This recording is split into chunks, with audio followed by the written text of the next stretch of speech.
Current affairs 5 मई 2023। पहला question है इसका, किस बैंक और संगठन ने वैश्विक प्रौद्योगिकी प्रतियोगिता G20 टेक स्प्रिंट लॉन्च की है? पहला है A State Bank of India, B PNB, C BOB यानी कि Bank of Baroda, D Bharatiya Reserve Bank. हमारा आंसर है डी, कौन सा? भारतीय रिजर्व बैंक। इसके बारे में कुछ जान लेते हैं। भारतीय रिजर्व बैंक यानी कि आरबीआई और बैंक फॉर इंटरनेशनल सेटलमेंट यानी कि बीआईएस ने G20 टेक स्प्रिंट 2023 लॉन्च की घोषणा की, जो एक वैश्विक प्रतियोगिता है जिसका उद्देश्य नवीन प्रौद्योगिकी समाधानों के माध्यम से सीमा पार भुगतान में सुधार करना है। टेक स्प्रिंट 2023 के लिए समस्या कथन, इसका देख लेते हैं। Tech sprint 2023 BIS innovation hub यानी कि BISIH और आरबीआई द्वारा तैयार किए गए 3 प्रॉब्लम सेटलमेंट पर फोकस करेगा। समस्या बयानों में शामिल निम्नलिखित शामिल है, जिसमें एंटी मनी लॉन्ड्रिंग, पब्लिक आतंकवाद के वित्त पोषण का मुकाबला यानी कि AML यानी CFT, उभरते बाजार और विकासशील अर्थव्यवस्था यानी कि EMDE, मुद्रा में निपटान को सक्षम करने के लिए अवैध वित्त जोखिम, विदेशी मुद्रा और तरलता प्रौद्योगिकी समाधानों को कम करने के लिए तकनीकी समाधान स्वीकृत करना है। बहुपक्षीय cross border central banking digital currency यानी CBDC प्लेटफॉर्म के लिए प्रौद्योगिकी समाधान। प्रतियोगिता का उद्देश्य यह दिखाना है कि प्रौद्योगिकी समाधान कैसे अवैध वित्त पोषण जोखिमों को संबोधित कर सकते हैं, अन्य मुद्राओं में निपटान समाधान प्रदान कर सकते हैं और बहुपार्श्व CBDC प्लेटफॉर्म में अंतर क्षमता प्राप्त कर सकते हैं। यानी ये कौन सा है? अवैध वित्त पोषण जोखिमों को संबंधित कर सकते हैं, अन्य मुद्राओं में निपटान समाधान प्रदान कर सकते हैं, दूसरा बहुपार्श्व CBDC प्लेटफॉर्मों में अंतर क्षमता प्राप्त कर सकते हैं।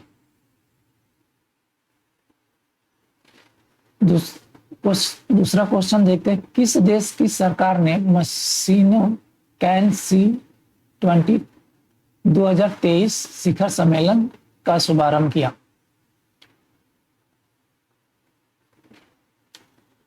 पहला देश ए है युगांडा, बी अमेरिका, सी यूके यानी यूनाइटेड किंगडम, डी संयुक्त अरब अमीरात। हमारा आंसर है डी संयुक्त अरब अमीरात।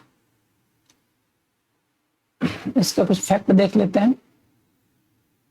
यूएई सरकार ने हाल ही में दुबई में म्यूजियम ऑफ द फ्यूचर में आयोजित आर्टिफिशियल इंटेलिजेंस यानी AI पर एक अंतर्राष्ट्रीय सम्मेलन मशीन टैंसी 2023 शिखर सम्मेलन शुरू किया।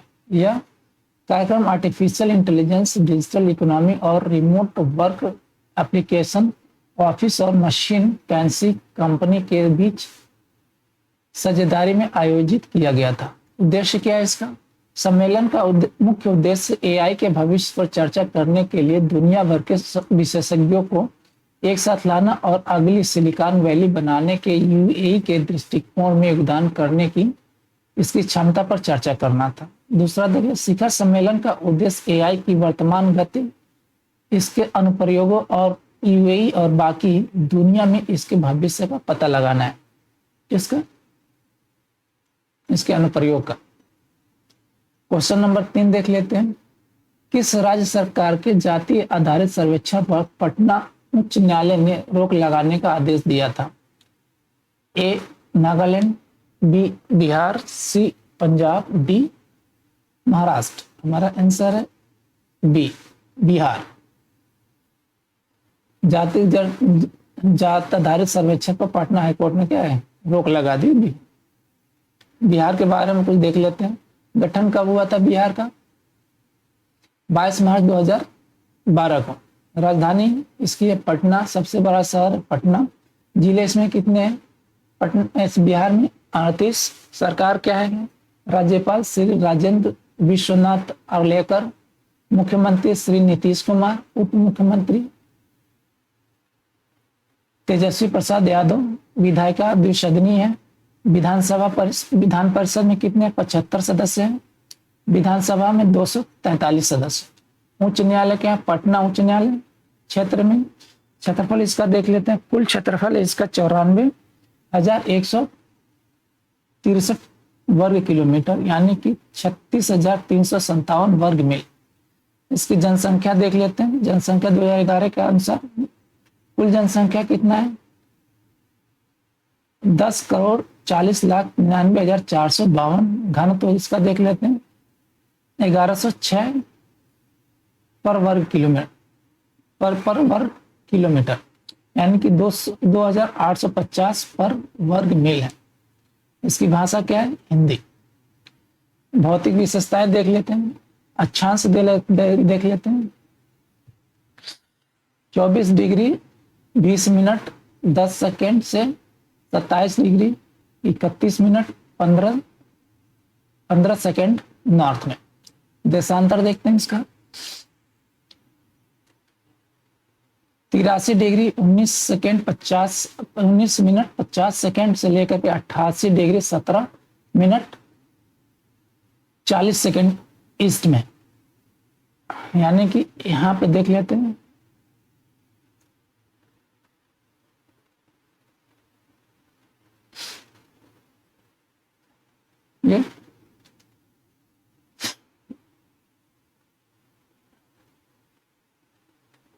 ये नॉर्थ ईस्ट, ठीक है।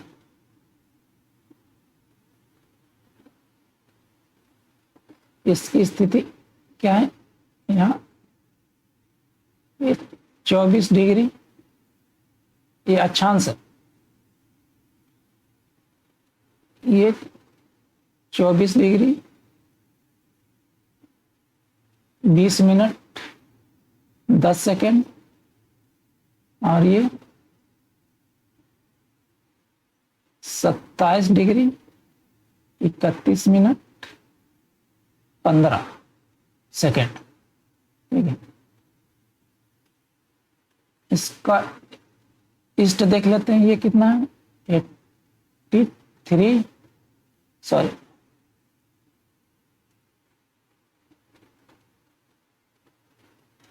ये कितना है? 29 minute, sorry 24 minute 20 minute 24 degree 20 minute 10 second से लेकर के कितना है? 27 डिग्री 31 मिनट 15 सेकेंड। इसका देशांतर कितना है?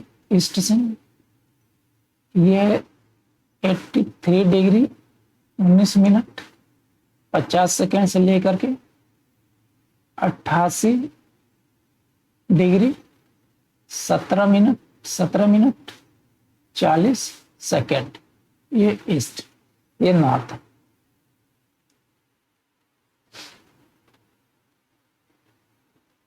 ग्रामीण क्षेत्र कितना है? 92,257.51 वर्ग किलोमीटर। शहरी क्षेत्र 1,01,095.49 वर्ग किलोमीटर। कुल क्षेत्रफल कितना है इनका? 94,163 वर्ग किलोमीटर। यहाँ पे कितना बताया था भैया ने? समुद्र से इसकी ऊंचाई 173 फीट। औसत वर्षा के दिनों की संख्या एक वर्ष में कितनी है? 52.5 दिन। एडमिनिस्ट्रेटिव देख लेते हैं इसका मंडल। इसके पहला क्या है? पटना देखते हैं। पटना में कौन कौन से हैं? पटना, नालंदा, पटना, भोजपुर, बक्सर, रोहतास, जम्मू, कैमूर। तिरहुत देख लेते हैं। तिरहुत में वेस्ट चौपारण, ईस्ट चौपारण, सीतामढ़ी, शिवहर, मुजफ्फरपुर, वैशाली। सारण देखते हैं। सारण में गोपालगंज, सीवान, सारण 3 डिस्ट्रिक्ट हैं। दरभंगा में देख लेते हैं। दरभंगा में कौन से? मधुबनी, दरभंगा, समस्तीपुर। कोसी में देख लेते हैं। सुपौल, मधेपुरा, सहरसा। फिर पूर्णिया में देखते हैं अररिया, किशनगंज, पूर्णिया और कटिहार। फिर भागलपुर में देखते हैं, भागलपुर में कौन सा, भागलपुर, बांका। मुंगेर में किशनगंज, बेगूसराय, मुंगेर, लखीसराय, शेखपुरा और जमुई। और लास्ट में मगध में देखते हैं कौन कौन से, मगध में है नवादा, गया, जहानाबाद, अरवल और औरंगाबाद। इतने सारे। चौथा क्वेश्चन देखते हैं, कौन सा देश जल्दी अपनी पहली अंडर सी सुरंग पूरी करेगा, भारत, इजराइल, सी ईरान या डी सिंगापुर। हमारा आंसर है भारत। ये मुंबई कोस्टल रोड का एक भाग है, इसका देख लेते हैं। मरीन ड्राइव को बांद्रा वर्ली सी लिंक से जोड़ने के लिए मुंबई तटीय सड़क परियोजना यानी कि MCRP बृहद मुंबई नगर निगम यानी BMC द्वारा 12,721 करोड़ रुपए की पहल है। परियोजना की सबसे महत्वपूर्ण विशेषता भारत की पहली अंडर सी सुरंग का निर्माण है, जो नवंबर 2023 तक खुलने वाली है।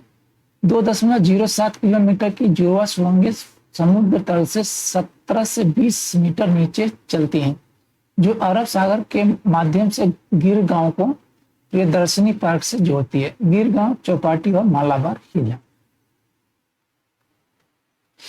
ये देखिए यहाँ पे क्या प्रियदर्शनी पार्क है और यहाँ पे गिर गांव है।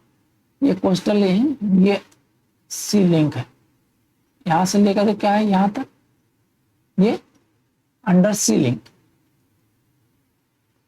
टोटल लेंथ कितनी है, 2.07 kilometre. Stretch that lies under the sea कितना है, ये 1 किलोमीटर। डेप्थ कितना समुद्र लेवल से, ये 17 से 20 मीटर। NTPC समूह ने किस देश में अपनी पहली विदेशी क्षमता वृद्धि की, जिसके परिणाम स्वरूप कुल स्थापित क्षमता 72,304 मेगावाट हो गए।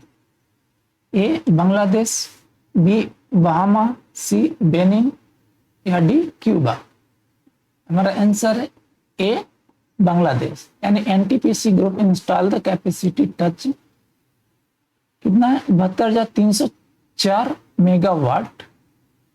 This marked NTPC first overseas capacity addition of 660 megawatt at Bangladesh. Bangladesh में कितना ये किया, 660 मेगावाट। ठीक है, 660 megawatt unit first of 1320 megawatt, यानी कि 1320 मेगावाट का कल कौन है, 660 में पहला यूनिट है। ये 2 यूनिट लगेंगे इसके। Maitri super thermal power plant MSTPP at Rampal, Mongla, Bangladesh, Bagerhat, Bangladesh. कहाँ पे ये बागरहाट है, कहाँ पे, रामपाल, मोंगला। बांग्लादेश ने पहली विदेशी क्षमता वृद्धि के साथ NTPC समूह की कुल स्थापित क्षमता 72,304 मेगावाट तक पहुंच गई। राज्य के स्वामित्व वाले बिजली समूह NTPC समूह ने अपनी स्थापित क्षमता को 72,304 मेगावाट तक बढ़ाकर बिजली क्षेत्र में एक महत्वपूर्ण उपलब्धि हासिल की है। छठा क्वेश्चन देख लेते हैं, किस देश ने क्रेमलिन पर ड्रोन हमले के पीछे अमेरिका का हाथ होने का आरोप लगाया था। यह ड्रोन है जिस पर क्रेमलिन पर हमला हुआ था। ए फ्रांस, बी जर्मनी, सी रूस, डी मिस्र। हमारा आंसर है रूस ने आरोप लगाया था किस पे, अमेरिका पे। रूस ने दावा किया कि क्रेमलिन पर एक कथित ड्रोन हमले के पीछे संयुक्त राज्य अमेरिका का हाथ था और उसने कहा कि यह राष्ट्रपति व्लादिमीर पुतिन की हत्या का एक यूक्रेनी प्रयास था। क्वेश्चन नंबर 7 देखते हैं, तारीख निकालने वालों के लिए कौन सा राज्य सरकार बीमा योजना लागू करेगी।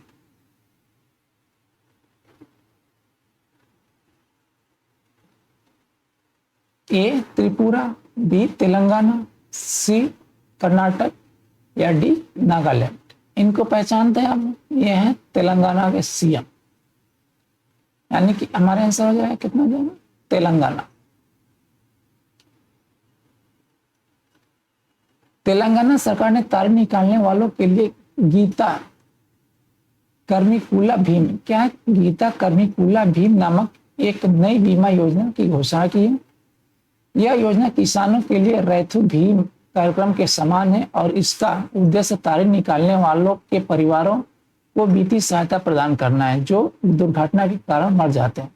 खेतों में खजूर के पेड़ों से तारी इकट्ठा करते समय मरते हैं कब, खेतों में खजूर के पेड़ों से तारी इकट्ठा करते समय जब दुर्घटना हो जाती है उनके लिए ये बीमा योजना शुरू की गई है। बीमा योजना जान लेते हैं, insurance for the toddy tappers. Toddy tapper मतलब तारी उतारने वाले। State government to introduce insurance scheme to toddy tappers akin to Rythu Bima. If toddy tappers dies in an accident, family to get 5 lakh from scheme। Scheme के तहत कितना मिलेगा इनको, 5 लाख रुपए मिलेगा। families will get the payout within a week after the death। यानी मृत्यु के 1 हफ्ते के अंदर ही उनको ये प्रोवाइड किया जाएगा, पे कर दिया जाएगा। कितना, 5 लाख रुपए। KCR held a meeting with the Excise and Finance Department official on Tuesday को किया था। V Srinivasan Gaur, T Harikrishna Rao are tasked to prepare guidelines। किनको इनको दिया गया, N V श्रीनिवास गौड़ को और T हरीश राव को। CM said toddy tappers jobs is risky and the government want to help their family। 8 number question देख लेते हैं। SCO यानी SCO संघाई कॉर्पोरेशन ऑर्गेनाइजेशन सदस्य देशों के विदेश मंत्रियों की बैठक किस राज्य में हुई? A Karnataka, B Jharkhand, C Manipur या D गोवा। ये क्या दिख रहा है, हमारा आंसर हो जाएगा गोवा। ये Goa. Council of foreign ministers में 4 to 5 2023। SCO विदेश मंत्री परिषद की नियमित बैठक 4 और 5 मई 2023 को भारत गणराज्य के पणजी में हुई। ये पणजी क्या है, एक गोवा की राजधानी है जिसकी अध्यक्षता भारत और गणराज्य के विदेश मंत्री सुब्रमण्यम शंकर ने की, यानी S जयशंकर ने की। क्वेश्चन नंबर 9 देखते हैं। बुद्ध पूर्णिमा के दिन किस देश के बौद्ध भक्तों ने वैशाख मनाया? क्या ये वैशाख मनाया किस दिन, बौद्ध पूर्णिमा के दिन? A Fiji, B Sri Lanka, D Denmark या C डेनमार्क या D ओमान। हमारा आंसर है B श्रीलंका। यानी बुद्ध पूर्णिमा के दिन श्रीलंका ने क्या मनाया, वैशाख मनाया। जैसा कि बौद्ध दुनिया भर में बुद्ध पूर्णिमा मनाते हैं, श्रीलंका आज वैशाख पूर्णिमा कौन सा देश पोया दिवस मना रहा है, जो सिद्धार्थ गौतम के जीवन के 3 महत्वपूर्ण घटना उनके जन्म, ज्ञान और निधन के उपलक्ष्य में है।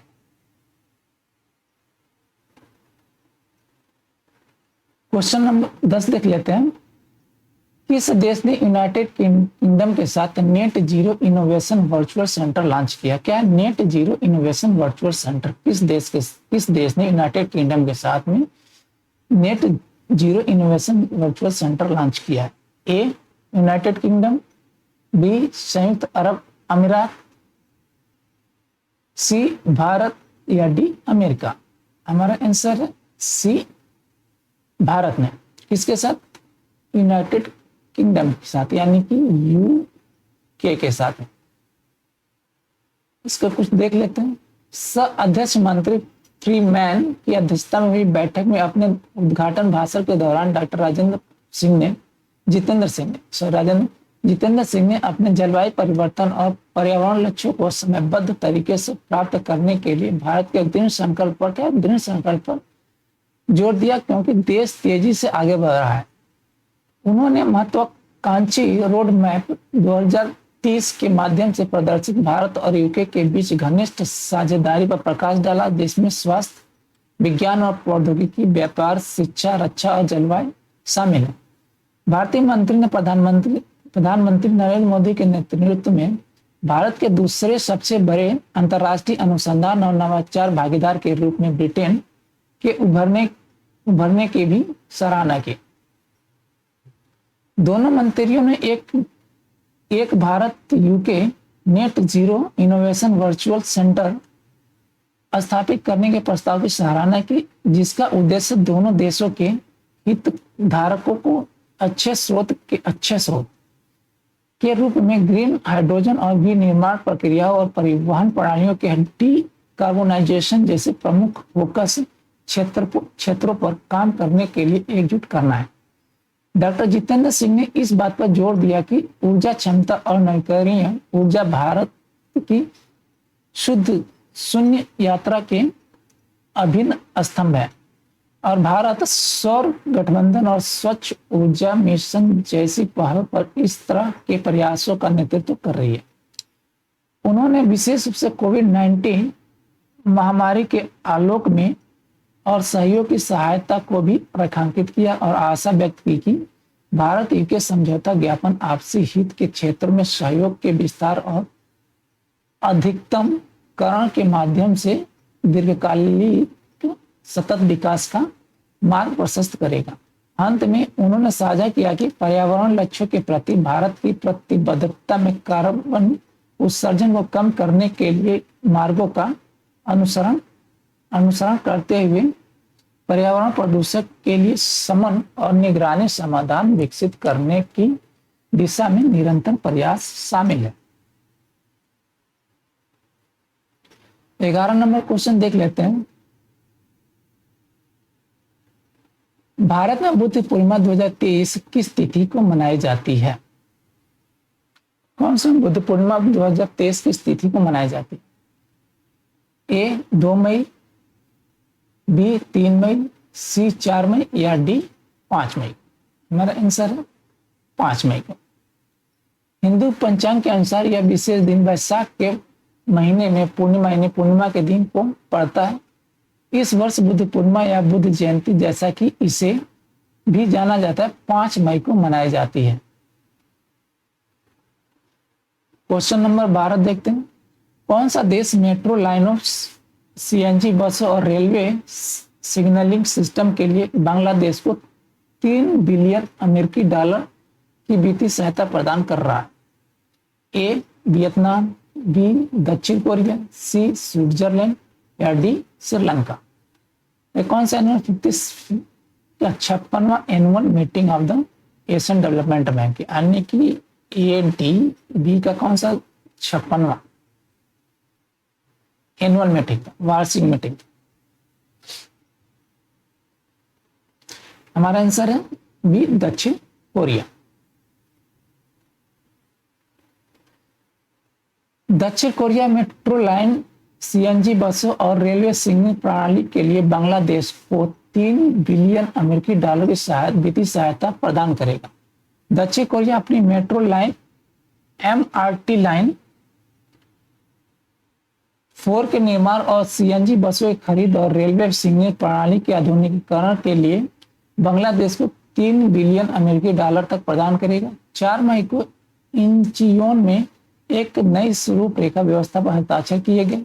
बांग्लादेश में दक्षिण कोरिया के दूतावास से एक आधिकारिक विज्ञप्ति में कहा गया, एशियाई विकास बैंक यानी कि एडीबी के बोर्ड ऑफ गवर्नेंस की 56वीं वार्षिक आम बैठक के अवसर पर वर्ष 2023 से 27 के लिए आर्थिक विकास सहयोग कोष यानी कि ईडीसीएफ से 3 बिलियन अमेरिकी डॉलर के रियायती ऋण के लिए हस्ताक्षर समारोह पर हस्ताक्षर किए गए। व्यवस्था के अनुसार ईडीसीएफ ऋणों की चुकौती अवधि 40 वर्ष होगी, जिसमें 15 वर्ष की छूट अवधि भी शामिल है, जिसमें वार्षिक ब्याज दर 0.01% और 0.05% के बीच होगी। ऋण व्यवस्था निर्धारित करती है कि परियोजनाओं की गहन परामर्श से पहचान की जाएगी दोनों सरकारों के बीच में।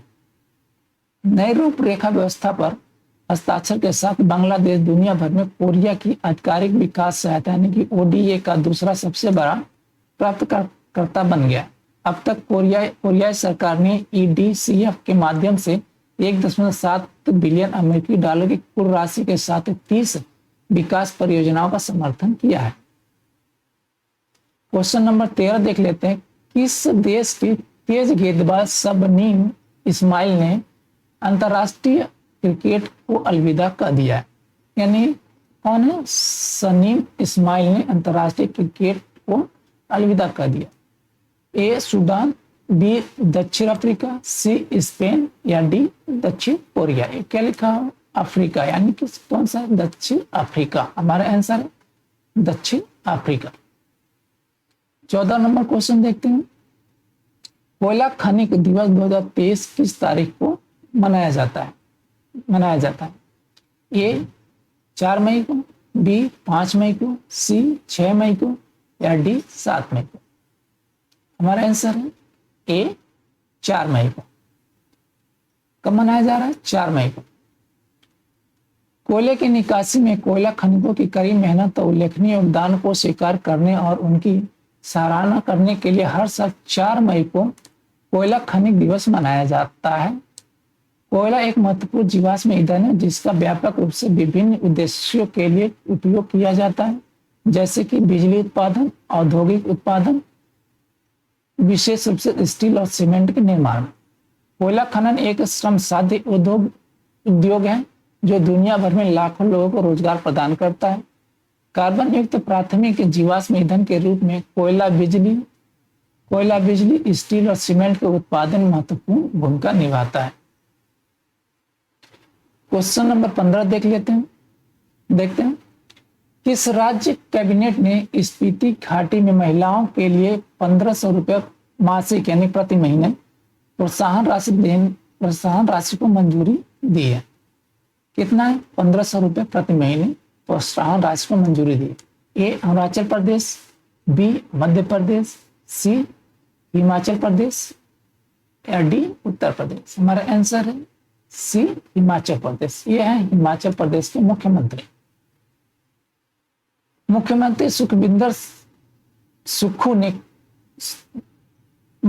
सुखविंदर सुक्खू के नेतृत्व में हिमाचल प्रदेश मंत्रिमंडल ने स्पीति घाटी में महिलाओं के लिए 1500 रुपये मासिक प्रोत्साहन राशि देने की घोषणा की।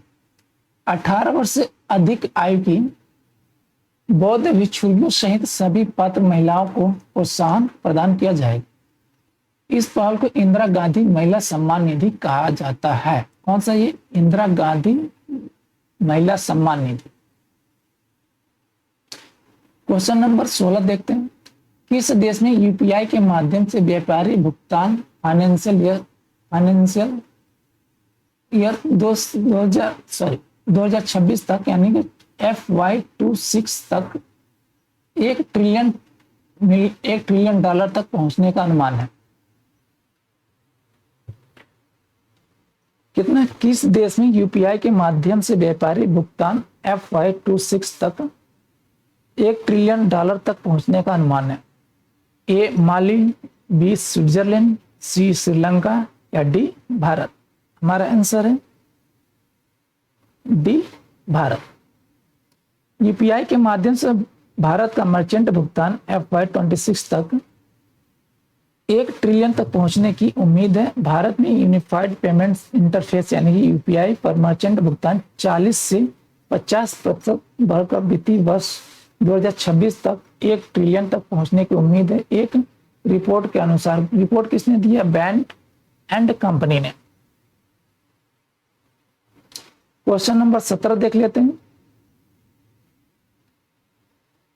मई 2023 में भारत के किस राज्य में दंगे हो रहे थे? कौन सा? मई 2023 में किस राज्य में दंगे हो रहे थे? ए गोवा, बी त्रिपुरा, सी मणिपुर या डी तेलंगाना। हमारा आंसर है सी मणिपुर। आदिवासी समुदाय ने मैतेई की मांग का विरोध किया। All tribal student union of Manipur यानी कि ATSUM ने 3 मई को सभी पहाड़ी जिलों में एकजुटता मार्च निकाला। मार्च के अंत तक इम्फाल घाटी की सीमा से सटे चूड़ाचांदपुर जिले में और उसके आसपास के मैतेई और कुकी आबादी के बीच संघर्ष शुरू हो गया। मणिपुर के बारे में कुछ जान लेते हैं। मणिपुर भारत के पूर्वोत्तर में स्थित एक राज्य है। इसकी राजधानी इम्फाल है। इसकी राजधानी क्या है? इम्फाल है। मणिपुर के पड़ोसी राज्य है, उत्तर में नागालैंड, दक्षिण में मिजोरम, पश्चिम में असम और पूर्व में इसकी सीमा म्यांमार से मिलती है। इसका क्षेत्रफल 22,347 वर्ग किलोमीटर यानी कि 8,628 वर्ग मील। यहाँ के मूल निवासी मैतेई जनजाति के लोग हैं जो यहाँ के घाटी क्षेत्र में रहते हैं। इनकी भाषा मैतिलोन है, जिसे मणिपुरी भाषा भी कहते हैं। यह भाषा 1992 में भारत के संविधान की 8वीं अनुसूची में जोड़ी गई। कब जोड़ी गई थी? 1992। और इस प्रकार इससे एक राष्ट्रीय भाषा का दर्जा प्राप्त हो गया। यहाँ के पर्वतीय क्षेत्रों में नागा व कुकी जनजाति के लोग रहते हैं। वहां पर पर्वतीय क्षेत्र में कौन कौन? नागा और कुकी जनजाति के लोग रहते हैं। मणिपुर को एक संवेदनशील सीमावर्ती राज्य माना जाता है। इसकी स्थिति देख लेते हैं। उत्तर में कौन सा? नागालैंड, पश्चिम में कौन? असम, दक्षिण में मिजोरम और पूर्व में कौन सा? म्यांमार। इसकी राजधानी क्या है? इम्फाल। ये इसकी राजधानी है, इम्फाल। समाप्त।